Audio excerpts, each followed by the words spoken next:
সীমান্তের অপর প্রান্ত থেকে আপা এখনো সংবাদ পাঠান, চট করে ঢুকে পড়ার পায়ে তারা ধান্দা করতেছেন। আপা যেখানে আছেন ভালো আছেন, ওখানে থাকেন, আমরা ধরে আনবো সময় মতো। এর আগে ঢুকবার চেষ্টা করবেন না। এদেশের মানুষের কবলে পড়লে কত ধানে কত চাল হয় হিসাবটা বুঝে পাবেন। শেখ হাসিনা 50 বছর পর্যন্ত যেই রাজনীতি করেছে, আমি বলি তার রাজনীতির অনেক বৈশিষ্ট্য, প্রধান দুটি বৈশিষ্ট্য ছিল। তার 1 নম্বর বৈশিষ্ট্য, শেখ হাসিনার রাজনীতি ছিল প্রতিশোধের রাজনীতি। 75 সালে তার বাবাকে কেন খুন করেছিল মানুষ, কেন অভ্যুত্থান হয়েছিল 15ই আগস্ট, সে কথা তিনি ভুলে গেছেন। 30,000 মায়ের বুক খালি করেছিল বাকশালীরা। বাংলাদেশের মুক্তিযুদ্ধ এত মানুষ মরে নাই যেই পরিমাণ মানুষ 71 থেকে 75-এর 15ই আগস্ট পর্যন্ত এদেশে হত্যা করা হয়েছে। সেই মানুষের জন্য কোনো মায়া নাই, কোনো চোখের অশ্রু নাই, সব চোখের অশ্রু শুধু 15ই আগস্টের জন্য। এই বৈষম্য ভালো না। যে সকল মানুষ নিরীহ নিরপরাধ নারী শিশু 15ই আগস্টে নিহত হয়েছেন, তাদের জন্য আমরা সমবেদনা প্রকাশ করি। কিন্তু শুধু নিহত তো তারাই হন নাই, তাদের রক্তের যেমন দাম আছে, ওই 30,000 মায়ের চোখের অশ্রুর কোনো মূল্য নাই। যাদের সন্তানদেরকে, তরতাজা তাগড়া তাগড়া যুবকদেরকে তুলে নিয়ে গিয়ে আপনার বাবা হত্যা করেছিল, সিরাজ শিকদারদের জীবনের কোনো মূল্য ছিল না। যাই হোক, পুরাতন হিসাব, ওই হিসাবে আমি যেতে চাই না। 15ই আগস্ট এই অভ্যুত্থানের পর শেখ হাসিনা আন্তর্জাতিক গণমাধ্যমে বলেছিলেন যে জাতি তার বাবাকে খুন করেছে, হত্যা করেছে, তিনি সেই জাতির কাছ থেকে প্রতিশোধ গ্রহণ করবেন। এই ঘোষণার পর 1975-এর 15ই আগস্ট থেকে 2024-এর 5ই আগস্ট, এই 50 বছর শেখ হাসিনা বাংলাদেশে রাজনীতি করেছেন। শেখ হাসিনার এই রাজনীতিটা ছিল প্রতিশোধ গ্রহণের রাজনীতি। তিনি প্রতিশোধ নিয়েছেন বাংলাদেশের জনগণের কাছ থেকে, তিনি প্রতিশোধ নিয়েছেন বাংলাদেশ নামক রাষ্ট্রটার কাছ থেকে। এই দেশটাকে তিনি স্বাধীন রাখতে চান নাই। দেখেন না, কথায় কথায় বলতো বিদ্যুৎ দিয়েছি, বেশি কথা বললে বিদ্যুতের সব সুইচ বন্ধ করে ঘরে বসে থাকবো। বলতেন এই মোবাইল ফোন দিয়েছে কে? উনি মোবাইল ফোন দিয়েছিলেন, উনি বাংলাদেশে ইন্টারনেট দিয়েছিলেন। সারা পৃথিবীর মানুষ যখন মোবাইল ব্যবহার করে অগ্রসর হয়ে গেছে, বাংলাদেশে নাকি জনগণকে উনি মোবাইল দেন। এই ছিল ওনার ভাবখানা। পদ্মা সেতুটা মনে হয় যে ওনার বাপদাদার টাকা দিয়ে উনি বানায় দিয়েছিলেন।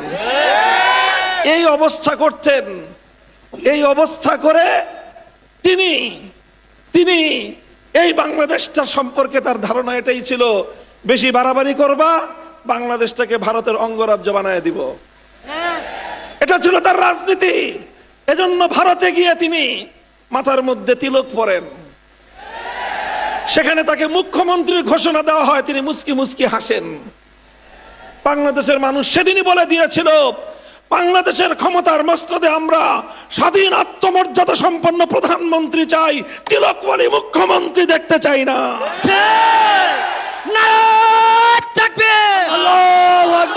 এই ছিল শেখ হাসিনার প্রতিশোধের রাজনীতি। শেখ হাসিনার রাজনীতি ছিল বিভাজনের রাজনীতি। 2024 সালের ছাত্র জনতার অভ্যুত্থানের মাধ্যমে তার বিভাজনের রাজনীতি পরাজিত হয়ে বাংলাদেশের মানুষের মধ্যে অভূতপূর্ব ঐক্য সূচিত হয়েছিল। এই ঐক্যই ছিল বাংলাদেশের আগস্ট বিপ্লবের শক্তি।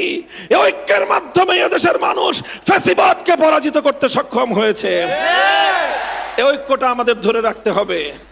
এই ঐক্য যদি আমরা ধরে রাখতে না পারি, বিএনপি, জামাতে ইসলাম, হেফাজতে ইসলাম, আমরা কেউ এদেশে নিরাপদে থাকতে পারবো না।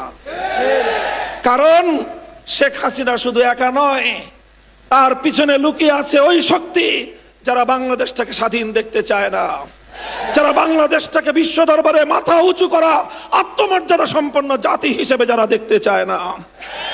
সংগ্রামী সাথী ও বন্ধুগণ, তাই আমরা পরিষ্কার ভাষায় বলতে চাই, অন্তর্বর্তীকালীন সরকারের কাছে আমি দাবি জানাবো, গতকালকে গোপালগঞ্জে যেই ঘটনা সংঘটিত হয়েছে, 24 ঘন্টার মধ্যে তার প্রকৃত দোষীদেরকে গ্রেফতার করে বিচারের কাঠগড়ায় দাঁড় করাতে হবে। শেখ হাসিনাকে বাংলাদেশে পুনর্বাসন করবার জন্য যারা যারা ষড়যন্ত্র করছে তাদের বিরুদ্ধে যথাযথ ব্যবস্থা গ্রহণ করতে হবে। সংগ্রামী সাথী ও বন্ধুগণ, এভাবে যদি আমরা পথ চলতে পারি, ইনশাআল্লাহ এই বাংলাদেশ স্বাধীন হয়েছে, এই বাংলাদেশকে আর কেউ দাবায় রাখতে পারবে না। এই বাংলাদেশের শক্তিটা হলো ঐক্যের শক্তি, এই বাংলাদেশের শক্তিটা হলো সম্প্রীতির শক্তি। এই জুলাই আগস্ট বিপ্লবের সময় আমরা দেখেছি ঢাকা সহ বিভাগীয় জেলা শহরগুলোর রাজপথের চিত্র। আমাদের ছেলেরা সংগ্রাম করছে, মিছিল করছে, স্লোগান তুলছে। নামাজের ওয়াক্ত হয়ে গিয়েছে, সঙ্গে সঙ্গে একজন কলেজ অথবা স্কুলের ছাত্র আল্লাহু আকবার আল্লাহু আকবার আজানের ধ্বনিতে আকাশ বাতাস মুখরিত করে তুলেছে। একজন ইউনিভার্সিটির ছাত্র ইমাম হয়ে নামাজের ইমামতি করছে, তার পিছনে সারিবদ্ধ হয়ে শত সহস্র আমাদের ছাত্ররা, তারা কাতারবদ্ধ হয়ে নামাজে দাঁড়িয়ে সেই পিচ ঢালা রাজপথকে জায়নামাজ বানিয়ে আল্লাহর দরবারে সেজদায় লুটিয়ে পড়েছে। আর এরপরে নামাজের পরে খোদার দরবারে ফরিয়াদের হাত উত্তোলন করে চোখের অশ্রু ছেড়ে দিয়ে আল্লাহর সাহায্য কামনা করেছে।